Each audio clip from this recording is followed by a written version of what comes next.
gratitude and repentance.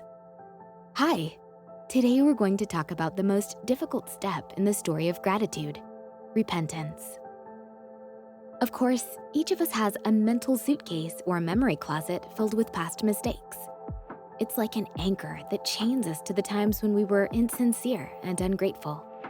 For example, when we lied to someone, severed relations, manipulated someone, and so on. Sometimes these memories burst out into the present and darken our experience.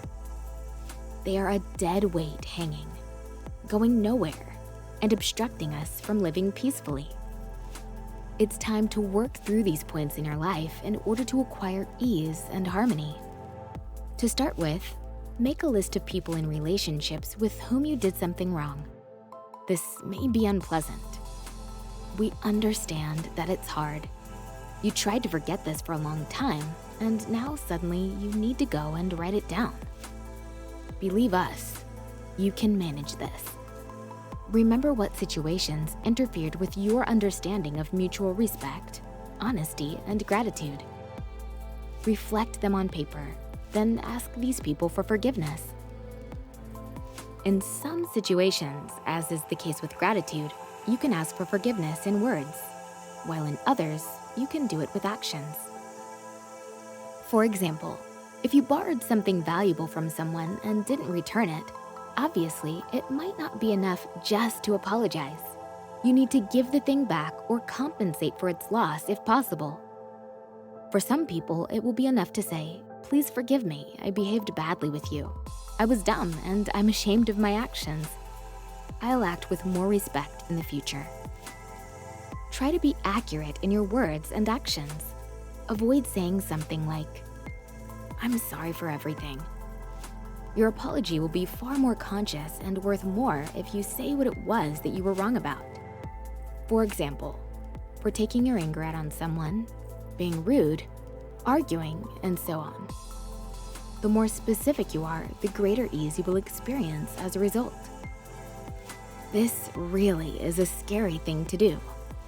What if the other person doesn't accept your apology? At the time of repentance, your heart might pound in your ears. Your throat could dry up, and you might go weak at the knees. But this can all really be overcome. As a result, you will reach far greater clarity and be much stronger. Try to start with simple situations and apologies. Feel what this gives you. Then, when you are ready, move on to the most difficult situations and ask forgiveness for them. Take responsibility for yourself and free yourself at last from these unpleasant moments. This is like house cleaning, only non-material. You will become cleaner, more spacious, and freer inside. You will clear away everything unnecessary and broken from the shelves.